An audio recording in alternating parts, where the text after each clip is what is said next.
think we should have introductory music before we start. It's too quiet in here. Alright, guys, it is August 16th at 5 p.m. and I'd like to call the meeting of Curriculum Committee to order. Our first agenda item is the Code of Conduct, and today it's information, discussion, and action. I want to explain that the Code of Conduct is not required to have action because it's not a policy per se, but the reason we decided to go for action rather than just support was because it sends a stronger message to the community and to those working in the district. I think with that, do you guys have anything you want to add to the Code of Conduct first, or start out? No, just a reminder that it's really a culmination of the hard work of many people through the ad hoc committee that I'm sure everyone knows has been meeting for many months. And so the work is appreciated, and I believe we're all looking forward to that common language and systematic approach to conduct. So guys, I know we're at the 11th hour here with getting this done through ad hoc, but did you have any questions as far as the document itself right now? Have you? I'll just start off by saying that it was sent to me yesterday, so I did have time to review it today for about 45 minutes. I read through the whole thing. I liked what I read. It was very, very pointed. It was very direct. Obviously, there's some little bit of grammatic errors in there, but that's to be expected. So I'm looking forward to seeing the final document, for my recommendation. The only thing I didn't see, obviously, it said look at further into detail if there was an IEP for personal, guided structure for that. So I was interested in seeing what our plan of action was going to be with that because, we obviously have children that have IEPs and how we're going to address that. But as a general document, it seemed pretty solid and I liked it. And I want to thank everybody that made an effort to produce it at this point in time.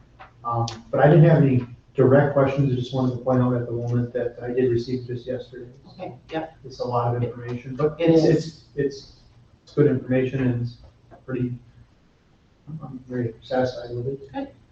The IEPs, just to address that part, is an asterisk, like a notation in there, and we wouldn't talk specifically about them because it'll follow whatever the student's IEP is. Mm-hmm.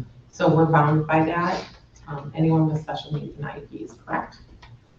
Yes. I want to make sure I'm saying the right thing here. So that's why we wouldn't get any specifics on the actual document about it. Yeah, the Code of Conduct is basically a tiered system, to explain it a little bit better. And so the first tier, which is level 1, is all of the behaviors that involve like classroom behavior and where a teacher is handling that within the classroom.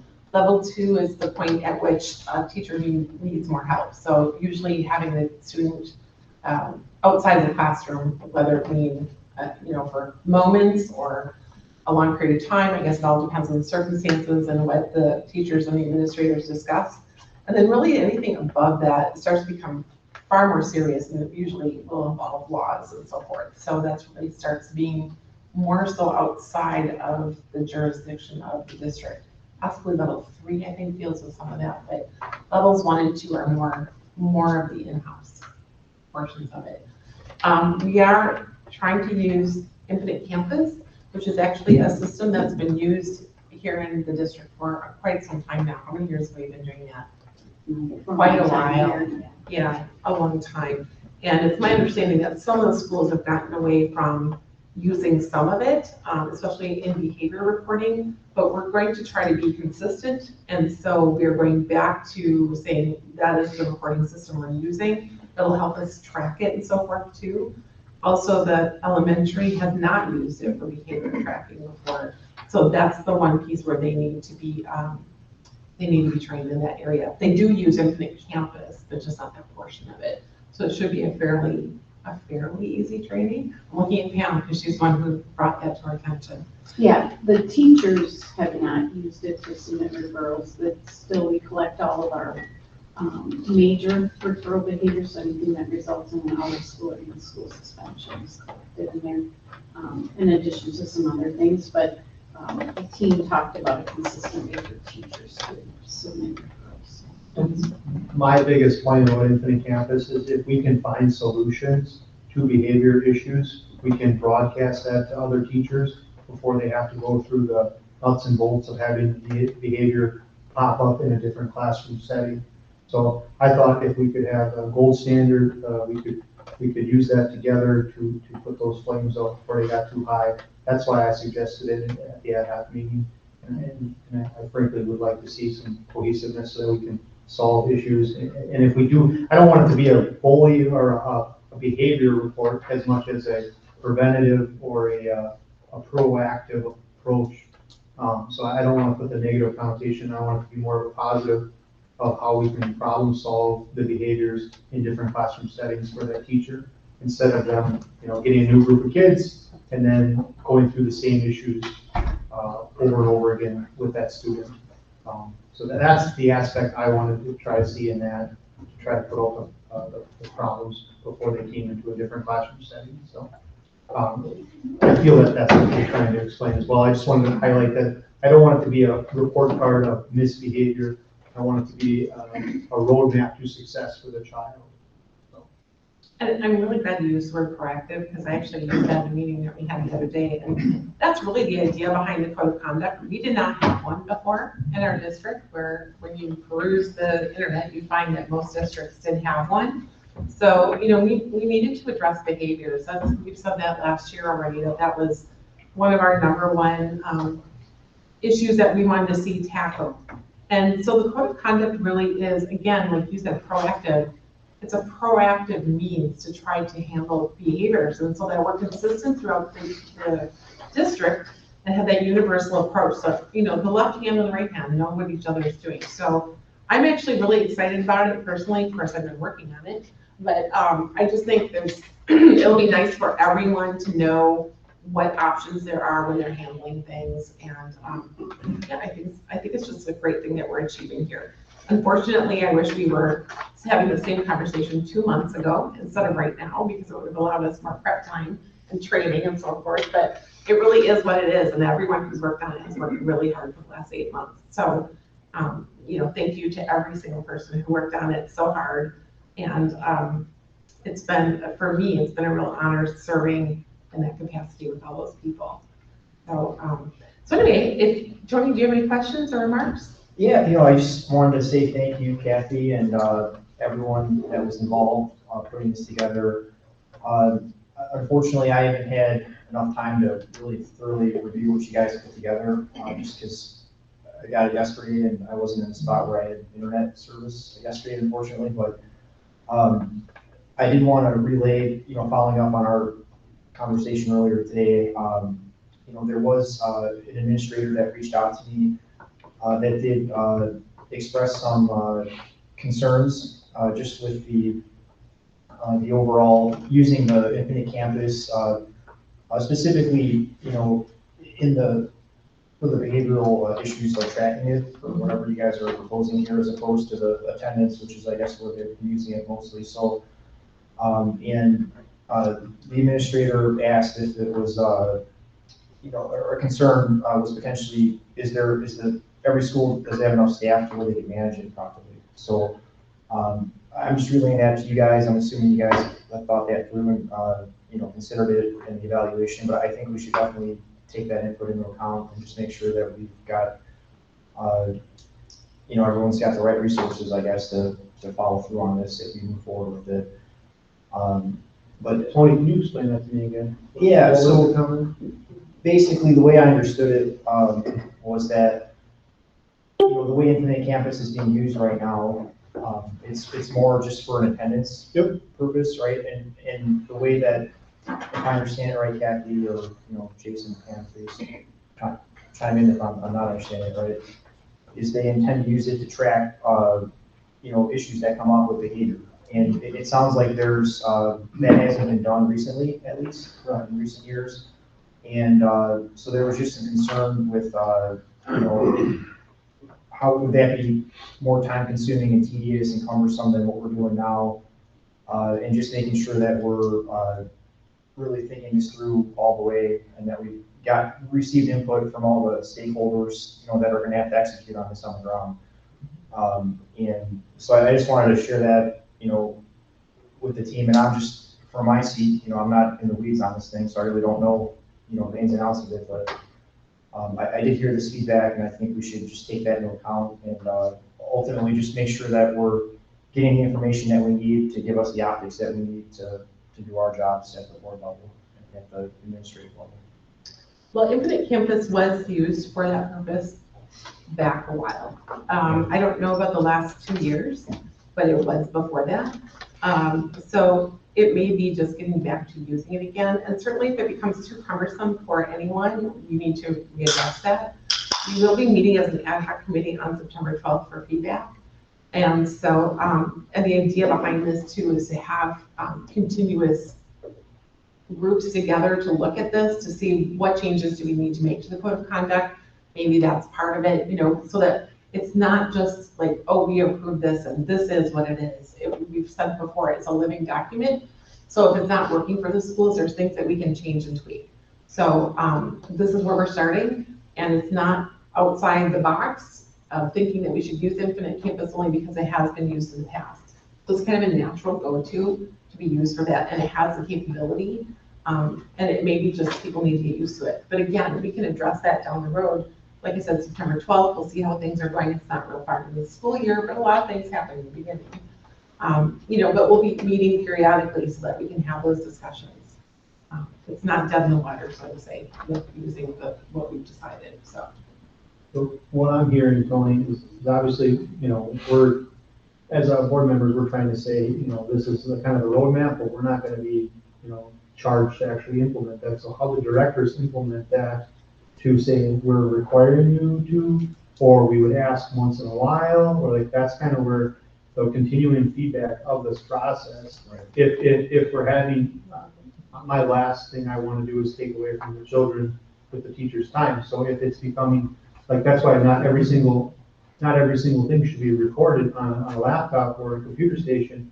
The teacher should be teaching in the classroom. So that's not the spirit of what we're trying to achieve here. The spirit is, if we can provide a roadmap of success for that student in the classroom, let's share that knowledge.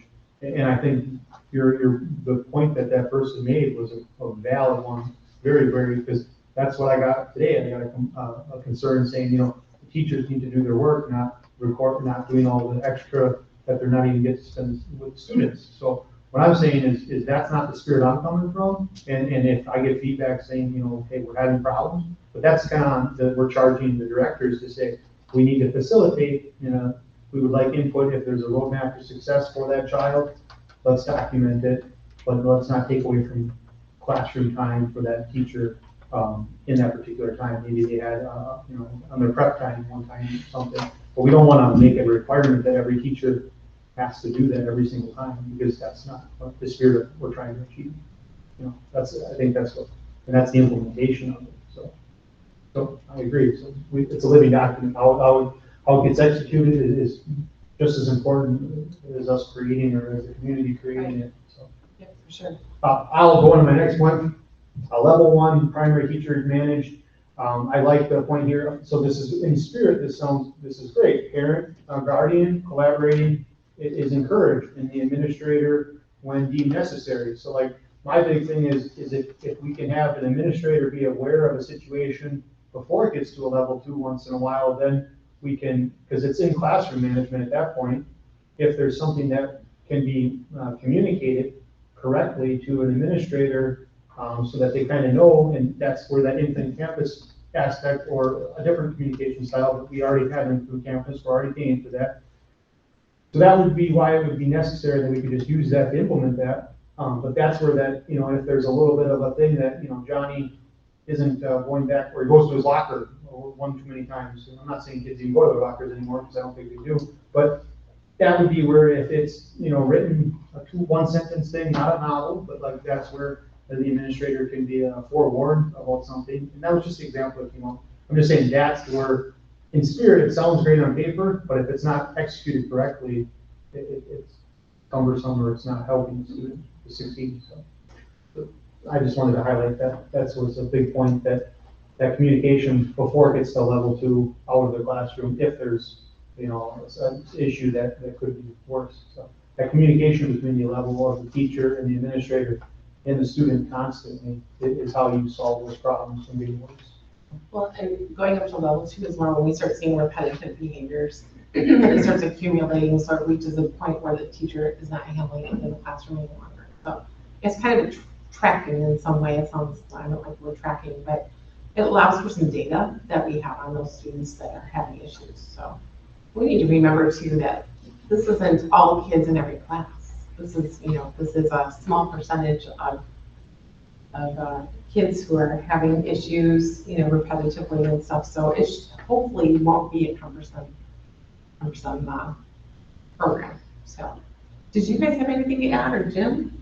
I would just like to, again, this is along the importance of having data that we can collect, that can inform our decision-making without making it cumbersome, to create a different problem of having less instruction, because of interfering with the instructional practice when everything appears to be going well in a class. But I go back to, and thanks for sharing some of the initial work on this, but when I went back to the survey, now, additional clarification, on this, that survey was given only to MEA teachers, okay? And it was, I believe, over, for example, I have right now 101 responses to a question: do you feel your building's behavior plan is working in your building? And 69.3% said no. And that's substantial, even though it's 1/4 maybe of our total teachers, and it doesn't, I don't have clarification in terms of all buildings, some buildings, to that degree. And 21.8% unsure, with only 8% showing yes. And what I'm just surfacing as I'm thinking again, the rollout and what we're attempting to do, to try to have feedback so that we're somehow monitoring this. I think tapping back into maybe, and I don't know how we establish benchmark, is this good benchmark data? But to periodically also, specific to this in a positive way of what we're trying to obtain is getting feedback from staff and students and parents maybe on how we're doing here. So that, some of this is, a little time out to register, hey, this is working. Or something's not happening where we have to revisit why. So it's a mixture of both student and staff as maybe as others. And to be able to potentially have that at a, building level or whatever else also, so that we are, having a better sense about totally what we're attempting to improve upon. One of the nice things too about putting together a universal code of conduct for a district is the fact that we did have a fairly significant number. Say, I didn't even know if we have a plan in our schools, and so it addresses that. It says, like, we're rolling this out to absolutely everybody. Substitute teachers, our maintenance people, our teachers, our directors, like everybody under the sun, including parents and students. And so there won't be a doubt, hopefully, that we have a plan in place. So hopefully no one will walk away from the next couple of months saying, I don't know if we have a plan. Well, and specifically to that, that was another bar here, and just looking at, again, this is not the full membership, and and I don't have it by building, but it, had a response of well over 30% said, yes, we have a behavior plan, just slightly less says, no, we don't, and a much higher, over 40% said unsure. Right. So now we eliminate that. We eliminate that. So again. So it comes back down to having something in place, and now whether or not, we all are feeling a return from that. Yeah. That is helping us. So with that, are there any other questions about the plan or anything you want to discuss? How do we objectively review collect data that this is working or not working. Well, they'll be done periodically. I don't know if do you want to speak to that at all, Jason or Pam? Like how we're gonna go about that? Some of the stuff is still in the making, of course. As I said, we're meeting together as an ad hoc group on September 12th. We've talked about putting together, what are we calling it? The 5500. Club? Yeah, Yeah. and that will be kind of a review team of what's going on with the code of conduct.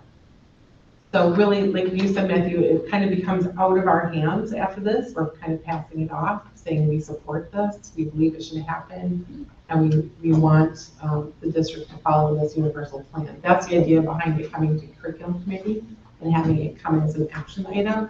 Not just that we support it, but that we actually approve it. Like this is, and what we have to tweak is just minor tweaking. Like you said, there's some grammatical errors in there yet. A couple will maybe word or phrase changes, that some commentary that was in there that needs to come out. But it really, we were under the wire to get this done. And so it's literally being just finessed at this last moment. So, but the body of it is all there, what it means. You know, if there's a capital T missing, that doesn't really matter. So.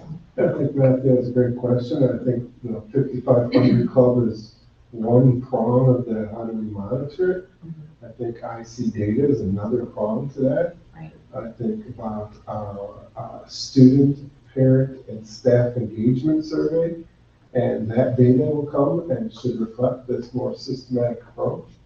And we also have buildings that will come together on in-service days to talk about their progress, and this will be a component of it.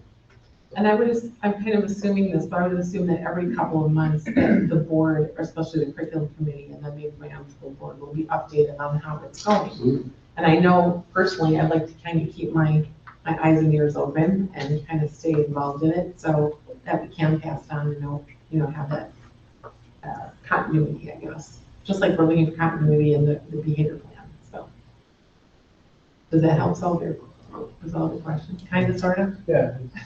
It's a living document, it's Yeah. gotta be implemented. So I'll make a motion to move the code of conduct to full board approval of the committee.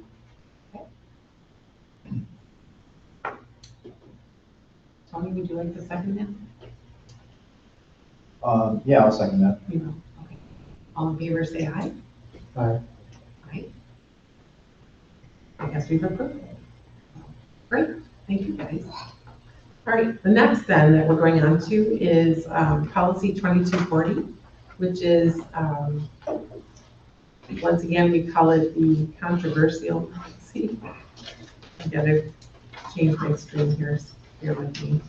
So it's policy 2240, controversial issues in the classroom. We did have one piece yet to finish our discussion, unless of course we went back and changed something else, but I hope not. So we had one question to answer yet, and that was, if I can get this up here.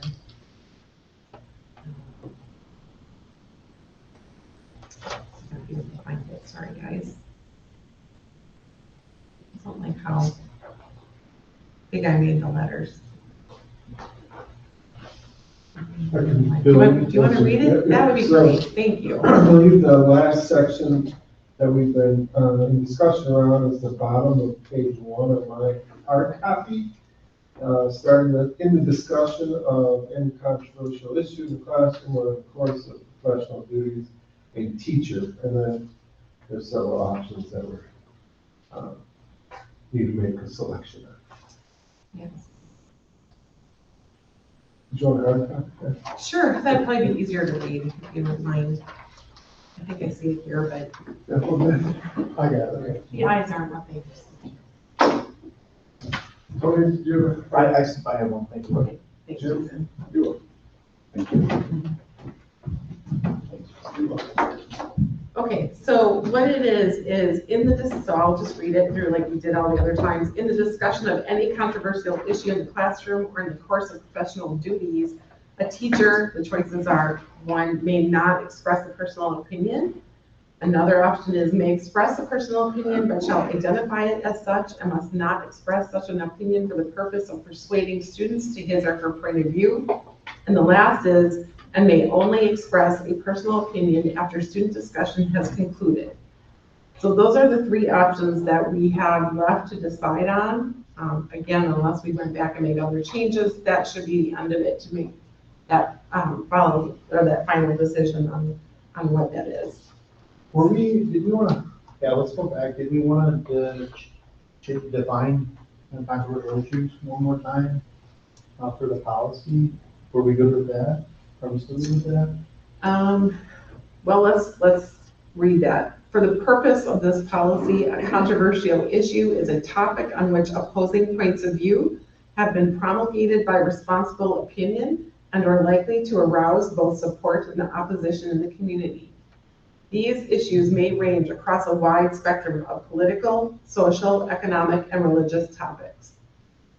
So that is what is defined as controversial issues.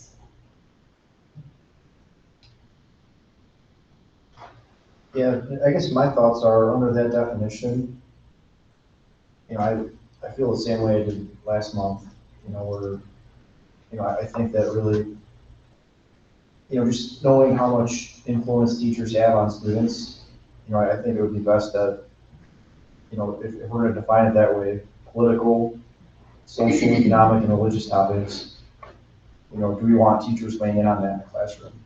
And for me, the answer to that question is no, we should have the teachers teaching the students, teaching them how to think critically, but I don't think they're weighing in on issues that in that category would really drive the achievement that we want, that would help, and might only serve as a distraction potentially. I'm looking at the lens of the students and then of the parents. I don't know what good comes from, well, I shouldn't say it that way. I want to focus on, I would like the district to focus on the basics of reading, writing, arithmetic, prepare the children to be readily available for this community. And I think we have a lot of distractions right now, and I want to reduce the distractions. I want the children to focus on the basics, and achievement is the cornerstone of that. So, now there's some parents that, they want those discussions to be at home, and they want their children to have those conversations with their parents. However, sometimes parents aren't always there, parental guardians there. So that's where that conversation might be better somewhere else, but, I don't want to take away from the parents that want those conversations to be in their home and to be private. I want to give the parental the authority to make those decisions for their child. I don't want my views to be forced or to be presented to the student instead of the parent. I come from the parent's perspective and the child's perspective of having an adult that I look up to your teacher, look up to your principal and teachers in this situation. And,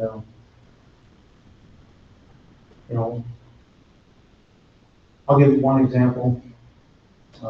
There's elementary games that are played in one of these schools in our district right now.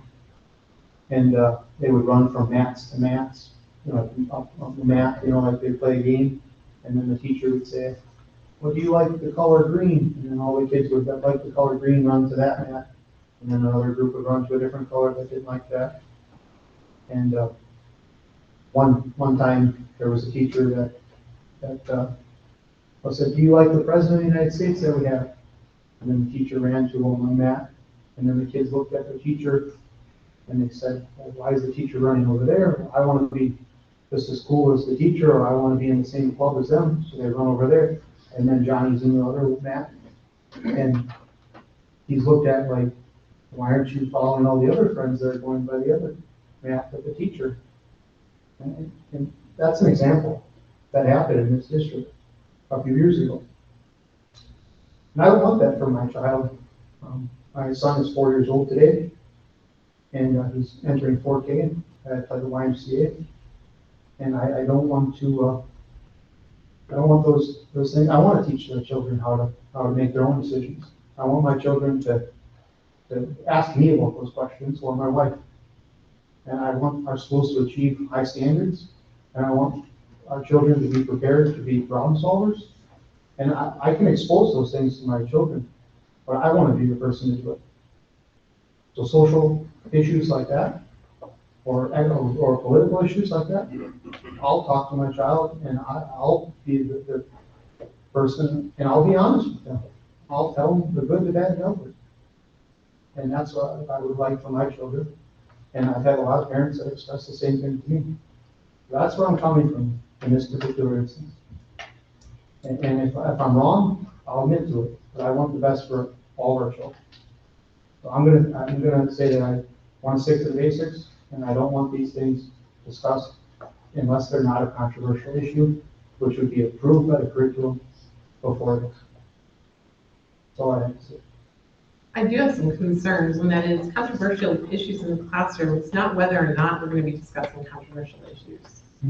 I mean, they're going to be discussed. It's just about, at this point, whether or not a teacher should give an opinion on it. And there's a couple different viewpoints. One is, like you're talking about expressing it from parents and child, but, you know, I would like to point out that the two of you are very, very involved parents, or you wouldn't even be board members. We have a lot of people who are not engaged in maybe their children's lives, or certainly maybe within the school life to consider. So those kids, or they may not have parents to turn to. So they may have that adult in our school system that they connect with and can go to. In third grade, and forgive me for not remembering the name of the course, but in third grade, our third graders deal with controversial issues and try to learn how to navigate them in school. As part of the teacher's jobs is to try to teach them how to view controversial issues, not the actual viewpoint, but how to think through it for themselves. So, you know, we have those things to consider too. Another is, and this is a totally different kind of perspective, I'm not trying to eliminate what you're saying. I'm just saying another way to think about this is that, you know, we have hired our teachers to be professionals in our school district, and we have given them, you know, a contract that says we believe in them and they can teach. So I'm afraid of hindering that ability by saying you can't give an opinion. I think that's kind of, to me, it would be a slap in the face, to be honest. And so, you know, that concerns me about teacher and administrator, because it would go to administrators too. It would just be teachers, right? It would be anyone working in the district. It to me says we're not trusting what they would say or do as professionals. And I have that concern. I think that's a really valid concern, because we certainly don't want to give them that impression. I think it's very important not to. You know, all school districts are having a hard time keeping and retaining our teachers. And so, again, that's just the teacher point of view. I would have a hard time as a teacher in our district being told by the board, your opinion shouldn't be given nor does it matter in our school system. I have a hard time with that. You know, again, as a parent, I would have, with controversial issues, I had the kind of relationship with my own kids that I certainly would have dealt with that and had those conversations at home had I known anything. But again, not all parents are engaged. Actually, if we talked about the percentage of parents who are actually engaged in any school district, it's probably the minority than the majority. So that too is a concern, so that at least there's an adult perspective, professional, and hopefully those teachers too will rise to the occasion and understand what they're trying to present to our kids. Those are some of my concerns with saying you cannot give your opinion. Well, I would just add that it's really only related to controversial issues, right? And Right. as we define controversial issues, political, social, economic, and religious topics. So really, we're just saying we don't want to hear your opinions on these controversial issues, right? So it's not saying you can't have an opinion, or if something's not controversial, you can't have an opinion. Or, you know, it's really, I think to Matt's point, is redirecting our focus and eliminating distractions. right? We all want higher achievement, the whole community wants that. And there's, people passionate on both sides about this, and I can certainly understand that. But I would just encourage all of them, when you look at the purpose of public education, if we were to, we have a finite pool of resources, right? And I think it would be prudent for us to focus as much as we can on, the basics, as Matt said, reading, writing, arithmetic. Let's get really, really good at that. And I think we can do that, and teachers can still have an opinion. It just, again, political, social, economic, and religious topics, right? So let's just leave that, at the door. How you feel about things when you walk into work every day, which isn't uncommon, by the way. A lot of workplaces are like that. So I don't think we're really asking for anything that's just off the wall or totally hasn't been done before. But when you're talking about workplaces, Tony, you're talking about people who are 16 and above who are actually able to work. What do we do for the majority of kids who don't have engaged parents and helping them learn how to navigate a controversial issue? No, I agree, navigating a controversy, that's fine, I'm not trying to sway the problem. Okay. So like presenting how to challenge and do your due diligence, do research, remember the fundamentals of English class when you read a research paper, find out your facts and find out if they're validated and look for other sources and make sure you can collaborate that information. So I'm not on the spirit for that, but I agree 100% with that, but I don't think that was what this is intended to do. Yeah. Well, what about the choice then that you can express your opinion but not persuade? That was one of our choices.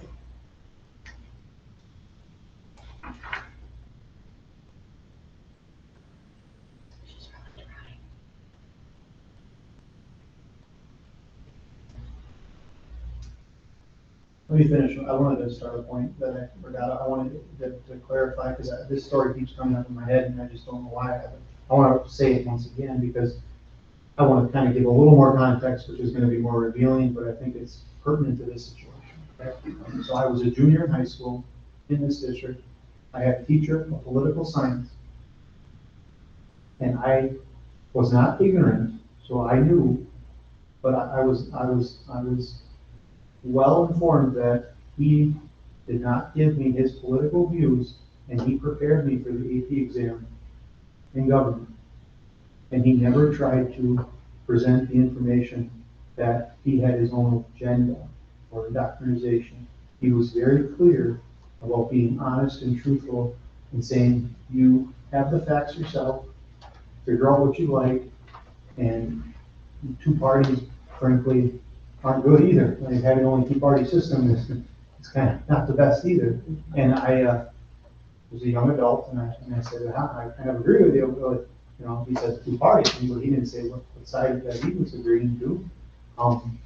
And that honesty and clarity of the situation, without him trying to persuade me, is holding fast at this moment right now that I entrusted him to make the decision that.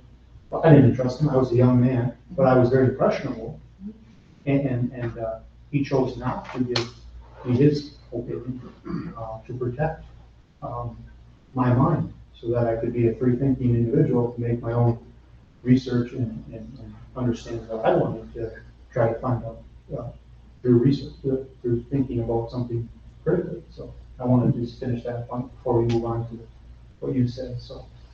And I believe Tony had a story about that as well, but that was my story. That is very pertinent to this exact issue. I didn't have a story. And you had a story about your teacher like 2 meetings ago. Oh, well, yeah, I mean, I guess, just in general, I think that teachers you can still encourage critical thinking without necessarily, getting into your personal opinions on things. And, the kids are young and impressionable. And, again, just looking at what do we all want, right? What's going to unite everyone in this district? And in my view, just from the conversations I've had, everyone wants higher achievement, right? This is universal across the board. I haven't come across one person who said, I'm not interested in that, or that's a bad idea. So again, just looking at, the finite resources that we have, including time, in the classroom, my suggestion is let's just focus on what's gonna really, drive that achievement. And I'm not sure teachers sharing their personal opinions on issues, related to politics, uh, religion, social or economic issues, or really, is that gonna move the needle for anyone of us? And unless you guys can convince me otherwise, I'm gonna say no. I don't think that I agree that telling someone their opinion should be brought into the classroom is uniting. I question that. I'm afraid it might be dividing, which is one of my big concerns. But I think I've expressed that before. I mean, I guess move it to the board and make a decision, and then we move it to the board to make a decision. Yep. Because I'm we're only one voice. Yep. Of being elected official, we want the 7 to make the decision. I mean, this is what I believe, and this is what I told the people that when I, ran for this position, that try to be honest and truthful, and this is what I believe, and I'm gonna stand for those convictions. And if the board wants that, it's fine. If not, I'll still be supportive of it. It doesn't. Okay. I think it's important then for everyone to understand that if you do vote, from what I'm hearing, if you vote to say we don't want to have the members of our professional community express their personal opinion, that it shouldn't be taken personally, that it's just the two of you, from what I'm getting, is that you're seeing it in the viewpoint of parents and child and students and saying this is what you feel is best for those people. Is that correct? Absolutely. Yeah, I mean, at the end of the day, from my perspective, it really just comes down to what's gonna drive higher achievement and what's gonna reduce behavioral issues. And, I don't see any path forward where I'm gonna change my mind on that, frankly. Yeah, I mean, we just approved the code of conduct, so I'll agree with that 100%. I want to get back to the basics of, kind of staying out of the weeds, as I think you said before, but I wanted to stick to the basics of trying to prepare children to be ready for the workforce, or college, and, so that's where I'm at. So yeah, so this is not my, this is just trying to be honest with that. I want our achievement to go up, and I don't think going into different things as much as this should be a focus. So. Yep. So what I'm really hearing too, though, or I'm garnering from it, is that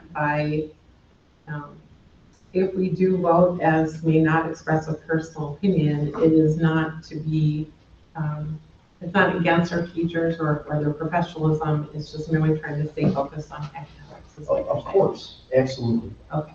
Yeah. I think we've kind of hashed this through for a matter of months now, and I don't know about the two of you, but I'm kind of ready just to take this vote and move on to go forward. Does anyone else agree? You'd like, or do you want to discuss it more? I think we've had a great discussion from all of us, including Pam and Jason, and I'm ready for the next step, obviously, for the whole group board to look at it and make their own decision. Okay, Can so Sure. Just one thing, okay? Just want to clarify, so before we do that, because I just want to make sure we make a final decision, we don't have to go back to all the pieces, but for that, where it says end of option on the bottom of that first page, the language that is after that, I just would ask the committee if you want that kept in there, because that includes that part that we talked about last time, where we mark the box classroom should be used as a forum for discussion of district implementation. Just for the purposes of getting everything clean for that, I just wanted to know, do you want that left in or taken out and just eliminate that whole piece after may not express an opinion and then go right into the board recognized? So taking out that whole chunk there. we do this in two parts then and just clarify. I just want to kind of almost have a vote from each individual to decide what option we're taking, and then we can address that. Okay. So, I guess because we're not really voting, but we are, where it's That's about not a an voting agreement. thing. That's not a voting thing. But if I you need to want, hear it I'll directly. put it on paper. It's fine. Right, so you're saying you, I'll stand to that, so, Kathy, you would say may not express a personal opinion. for that aspect of it. Okay, Tony? I would take that one too. Okay, all right. I wouldn't, but that's okay. All right, so then let's go on to what Pam is suggesting. So after it says end of options, it says teachers should be mindful that this does not, that's what you're talking about, right? Yeah. Okay. Teachers should be mindful that this does not permit them to offer opinions on topics which would not be the subject of discussion in the classroom due to their appropriateness for the age or ages of the students involved. As always, teachers are expected to serve as exemplars for their students by demonstrating good judgment as professionals when discussing controversial issues and expressing personal opinions in the classroom. It does actually show another option. We selected that one earlier. We did, okay, I forgot about that. So we have a check mark that that sentence would be included. Okay, so it was the classroom should not be used as a forum for the discussion of district employment issues. Oh, yeah, that we all agree on. So Pam, you're saying that whole section should come out? Well, I'm just wondering, because it's tied to that paragraphing, I just wanted to clarify, we want to still maintain from that teachers on to the end of that section, maintain that, or are we taking it out because we chose may not express a personal opinion? Yeah, I don't think you need it from in there, right? And you shall ask that the classroom should not be used as a forum for discussion of district employees issues. I think that should be in there. I do too. I'm good with from the classroom should not be used as a forum Okay. for discussion, but the first one can, the sentence before that can be eliminated.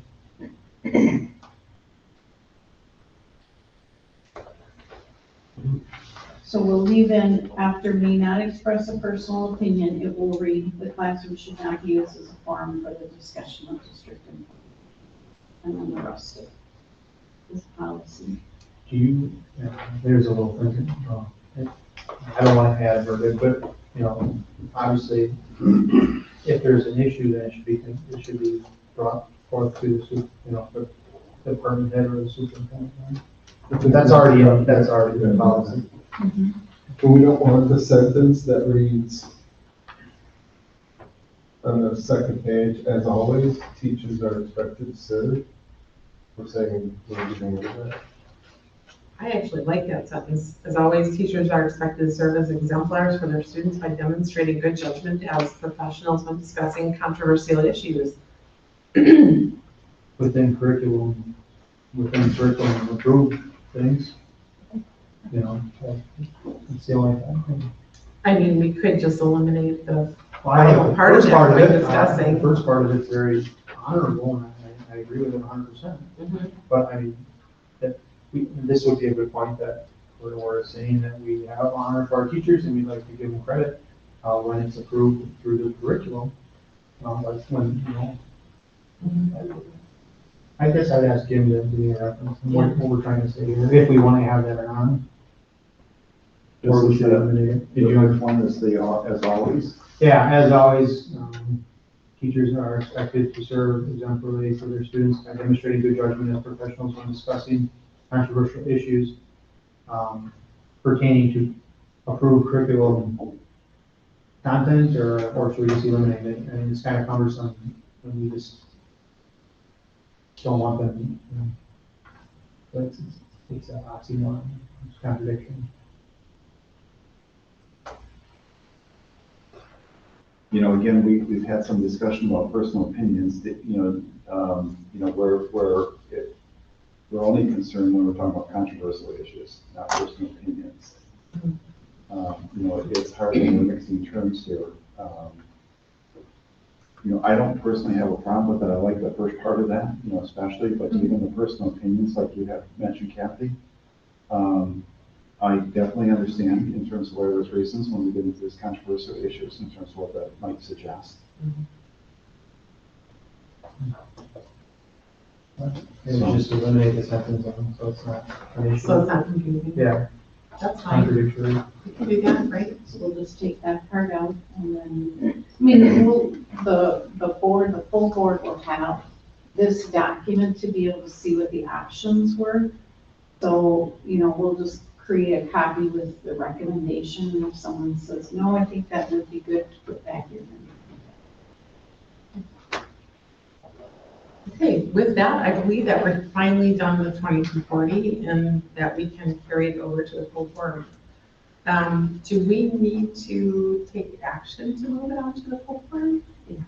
We do, yeah, that's what I was thinking before I mentioned it. Okay, so I guess I Can I would, just, Yeah, ask, absolutely. going back to the first page, just wanted to make sure that we're all on the same page here. And, you see the A, B, C, D, then you see the next paragraph, the paragraph after that. I just want to make sure we're on agreement here. Contrary issues may not be initiated by a source outside the schools unless prior approval has been given by the principal. I'm thinking principal versus district administrator, or,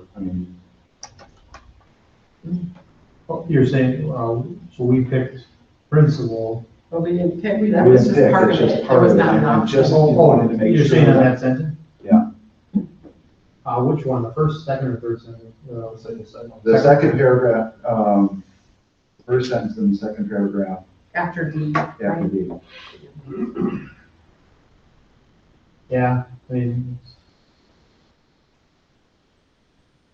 And we're talking about outside sources and stuff like this. I can just see, one of those challenging areas. It could be pretty straightforward, or it could be more complicated. It goes back into some of the language that we're saying about offering opinions, and yet we might be inviting somebody else in who might have an opinion.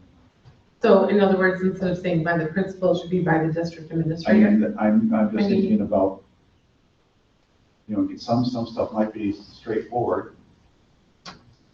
I'm just thinking of consistency, that makes sense, only because, here we are just approving a district universal plan for behavior and code of And we have conduct, to mixed- try to make sure it's the same Yeah. everywhere, and if we do it by the building, then we may have issues Right. with some and not others, so I would be okay with I would be, changing that. I would too, actually. District administrator. I'm saying that because there have been issues, and we may not, were they controversial? You've had issues before in terms of decisions made, in terms of who makes those decisions. And just by the very nature of this and the discussion that it's had. Well, not just, this is actually played out already in our district. Yeah, that's what I'm, And I asked, and he said he approved it to me, but that's not what, so, okay. So I would agree that, that could be changed to district administrator as well. I would too, I think it holds our district administrator extra accountable. I know, I don't know what he's coming But, by. I didn't know about that, no. Yeah. Tony, how do you feel? Yeah, I'm good with that. Yeah, I'd love to be able to keep decision-making as close to, the action, where things are taken, but, consistency, as you just mentioned. Yeah. And by the very nature of why we're discussing this and to what length. Yeah.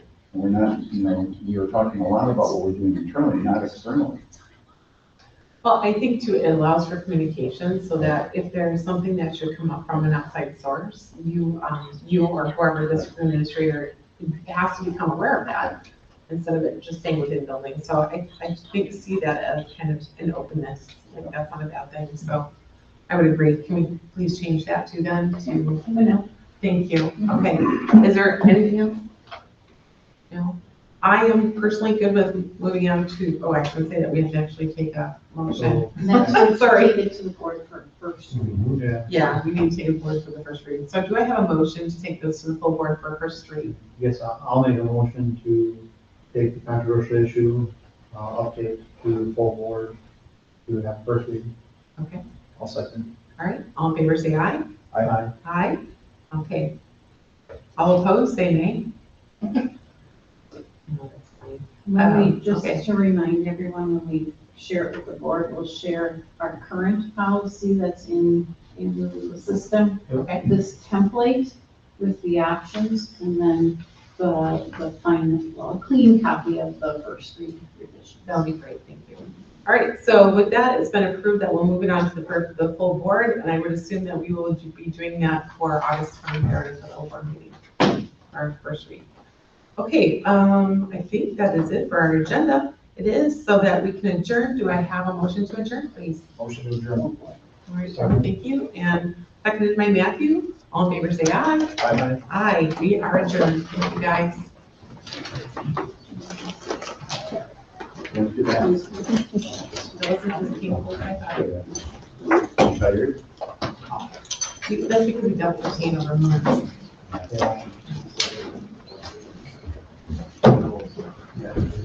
I do too. I just. Very good.